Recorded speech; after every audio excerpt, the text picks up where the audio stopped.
You guys tired of ending off your games with 6, 7, 8 kills and you want to be like your favorite streamers getting those 20, 30 bombs? Today I'm showing you guys the best settings, the best class setups, and I'm going to be VOD reviewing a game and giving you guys tips and tricks to get better at Warzone and get those 20 and 30 bombs. So guys, one of the first ways to get better at Warzone is to make sure that you guys are using the proper loadouts. Now, this is the loadout that I personally like to use. It's the Willis 3X, the suppressor, the gain twist barrel, the extended mag 3, and the buffer weight stock. If you guys are struggling with the recoil, then use a compensator. But then for the secondary, I like to use a Jackal PW. And the perks, now a lot of people get these wrong. You want to use these 3 perks. I feel like these are the best in the game. Smokes, throwing knife, in team modes, and stims and frags. Those are interchangeable. And they want to keep like a gunfighter class. I like to keep it for the Jackal PW. I like to use this, and I like to use the Microflex because it's like pretty good. But make sure you guys are using proper setup. You know what I'm saying? You know, use the proper perks, and also have like a battle ready class as well, just in case you need to regain. Another key aspect which can be holding you back in Warzone is you guys' settings. So I'm not doing a full in-depth setting, just like important things which you guys need to know. So first of all, these are personal preference, but you know, dead zone inputs, you want to keep this at 60 because it actually allows you to like move your like basically input faster. I'll show you why this is important. Then aiming, I don't really use any sensitivity multiplier. As I said, it's mostly preference. Aim advanced settings, you guys want to use instant, so the sensitivity multiplier is applied instantly, and you know, doesn't like, you know, go like change like over time gradually, which fucks up your aim. And I like to use assist, a dynamic on the aim response curve type, and just one slope scatter and touch that. And of course keep these on. Then for movement, this is what I said, this is one of the best settings right now to be using, guys, the tactical sprint assist. Basically whenever you move your actual like left stick forward, you know, it just moves. You don't have to press or anything. The reason why we have to have this instead of, you know, off is because hybrid, basically whenever you're running, right, like you're moving your left stick and you tap your slide button. I use like my right stick, so I'm just gonna say my right stick. Let's say I'm like running and I tap my right stick, I slide. But then when I hold my left stick, my slide button, and I tap the right stick, I then dive instead. So that's why it's important to keep, you know, tactical sprint assist. This makes your movement much more faster, cleaner, and better, and helps you, you know, actually win those gunfights and outmaneuver. Then I just keep, you know, these on. You know, these are pretty good. I keep mantle cancels reload off, and I don't really touch these except toggle. Then for combat, I like to use these. Important thing is keep armor plate behavior apply all, so it applies all of it at once. This is really good, and it just helps you, you know, regain and run away faster.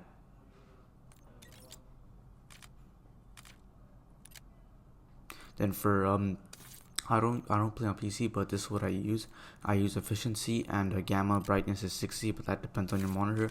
Quality, I keep all of this off, but I keep fidelity cast on and 100 fidelity cast strength at 100. View, I keep this off, but this is really important. Keep this at 120, guys, and keep this at affected. So yeah, keep this as affected, guys, because when it's independent, whenever you aim, it'll go back to 80 FOV. So if you guys see on this right one, that's basically whenever you aim in like at 120 FOV. The left one, it basically goes back to 80 FOV. So you guys only want that because it can be like a bit annoying and aiming and you see less. I like to use wide so the weapon looks smaller. And then I don't really touch any of these because I don't really play. You can use inverted flapping, but that's only me. So audio settings, these are really important, guys. These are the audio settings I use, and I like to use audio makes sucker punch. It makes like the sounds much more tighter, and I feel like you can hear stuff way more better. Also, you want to use asymmetrical hearing compensation. They did recently buff the like the enemy footsteps and nerf like how loud your footsteps are. Then you can put reduced tinnitus sounds like the Flash. Then interference, guys, I just keep these on. This doesn't really matter that much. Gameplay, guys, make sure you're using square minimap as it gives you 20% more. And then for crosshair, I use static and I keep it on. Of course, I use it as the largest, but it doesn't really work for some reason. Even though like I put it largest, it doesn't work. I don't know, it's a glitch. And then color, I use green, but that's just personal preference. I just like to use green. Hit marker visuals, of course, keep that on, and just keep the rest of this, you know, at what it usually was. If you guys want to a full, how to find your sense, all that stuff, let me know and I'll do it.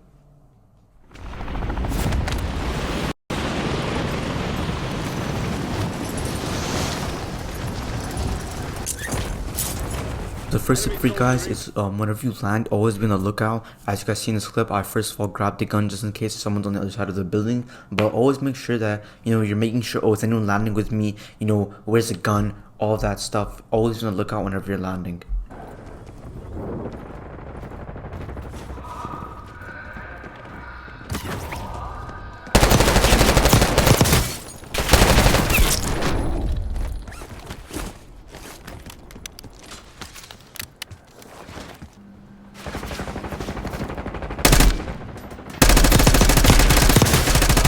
So as you guys saw in this fight, I didn't have an SMG and I heard people fighting. As much as I wanted to push up, I couldn't because I didn't have an SMG. So make sure you guys aren't impulsive and you're ready for a fight. Whether it's guns, plating up, whatever, make sure you're ready. Enemy dropping into the AR.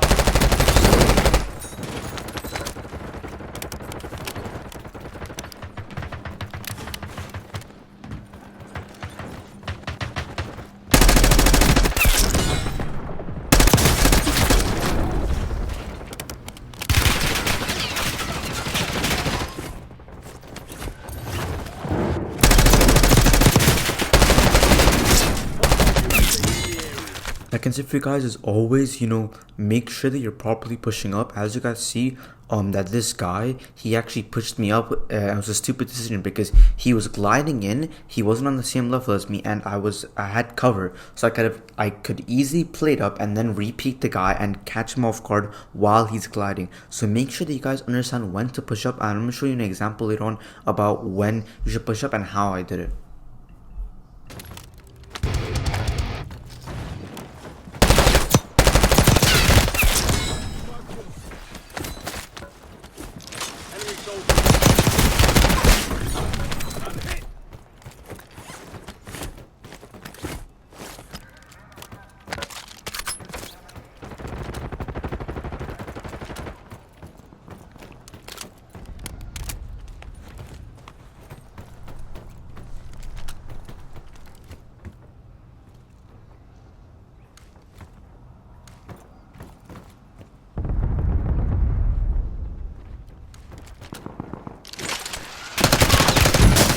Lost aim assist?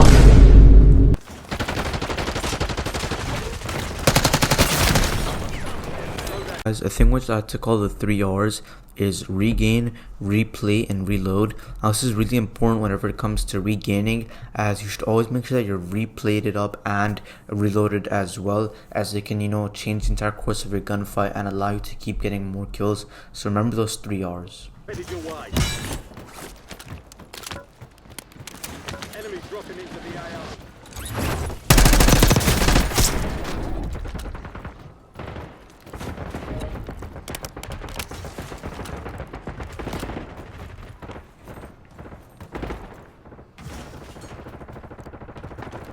There's an increased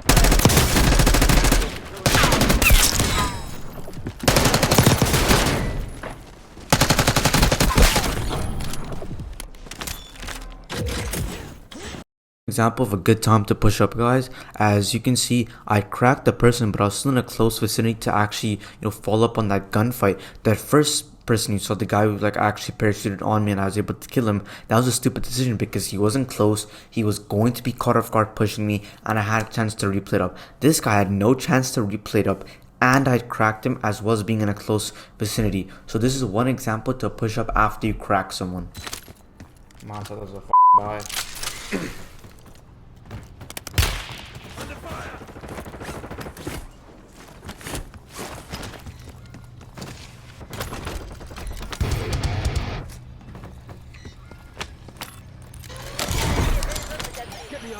friendly loadout drop.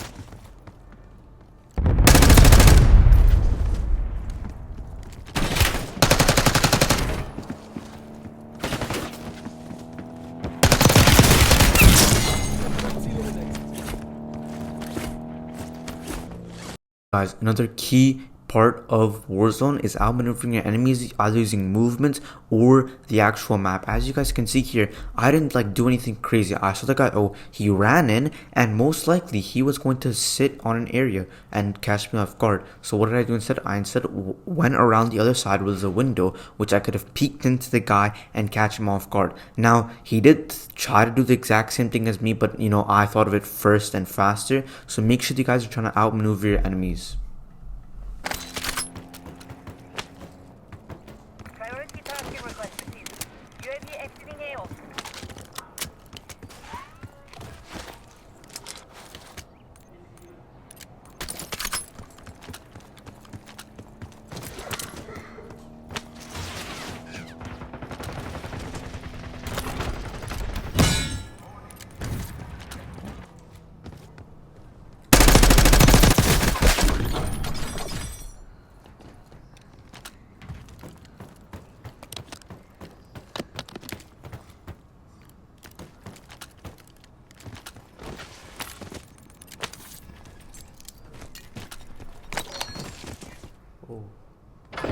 You've got gas moving. Guys, always try to get UAVs, but if sometimes you won't be able to, you don't have $6,000, understandable. Get portable radars. These are only $2,000, so 1/3 of the price, and they give you the exact same thing in a much smaller, like, you know, area, but still they give you information. And just always try to keep a field upgrade on you, whether it's, you know, utility box, PRD, reinforcement balloon, or a portable radar. Keep a field upgrade on you.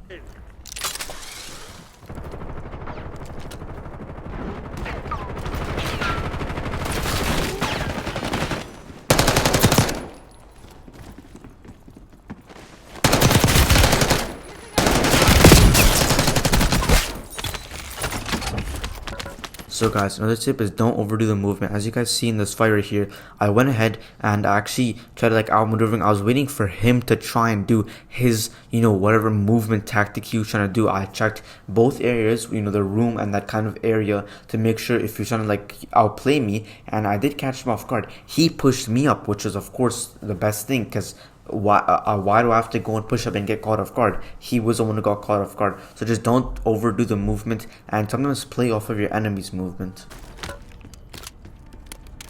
Not done yet.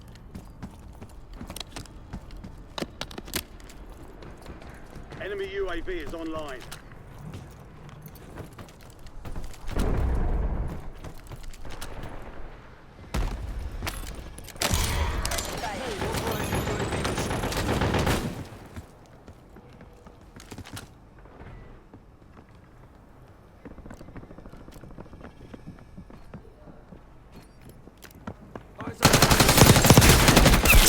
Sweet dreams.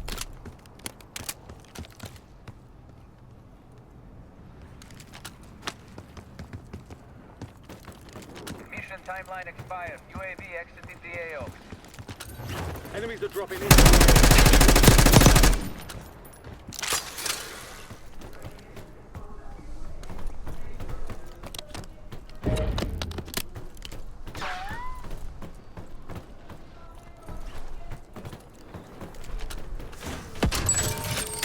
Fire fail active. Fire station prices have been reduced.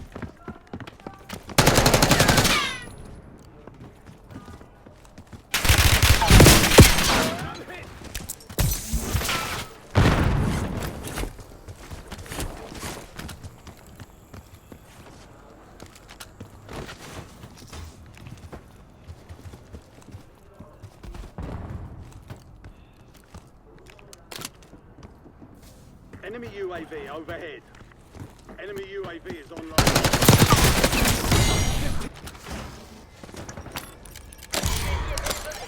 Requesting recon overhead. The tip is make sure you're paying attention to your cash flow awareness, and make sure that you guys are actually utilizing, you know, these fire sales. These are really good. You can get, you know, gas masks for cheap, UAVs for cheap, so much stuff. And overall, even if there isn't a fire sale, utilize your money, guys. It's one of the best things in the game. Fire fails over. Just in prices.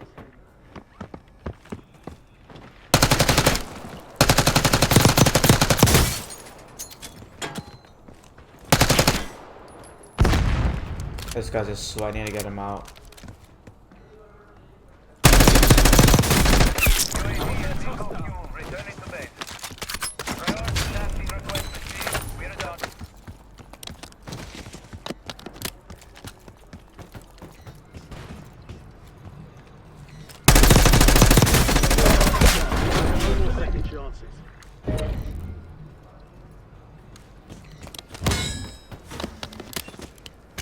strike rate to restock.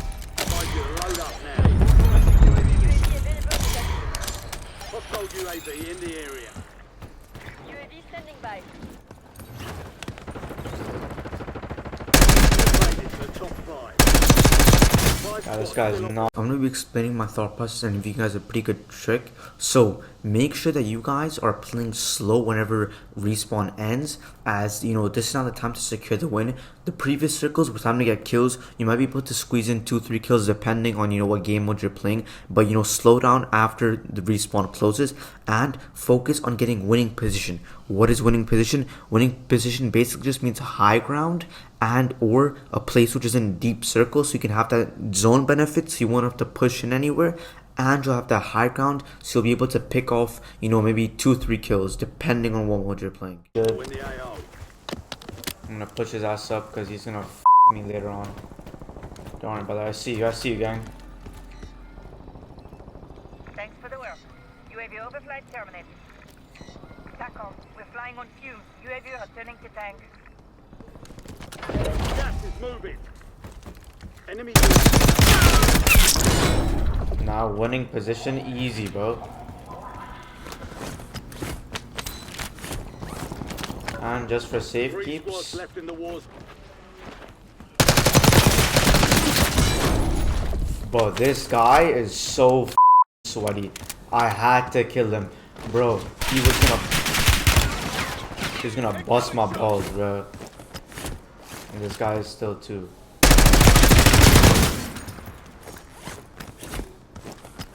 Final zone.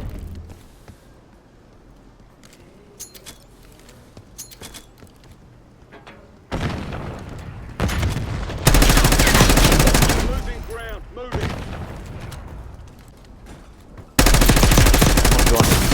If you guys did enjoy this video, please let me know. Like and subscribe if you guys want more educational commentaries and videos like this, VOD reviewing, even VOD reviewing your guys' gameplay. I'm gonna be leaving my email and link in the description. Share you guys, actual gameplays which you guys want me to review, and or just share it to me on a Google Drive, or send me the link on the YouTube or whatever. But yeah, I hope you guys enjoyed. Please subscribe, and yeah, have a good day.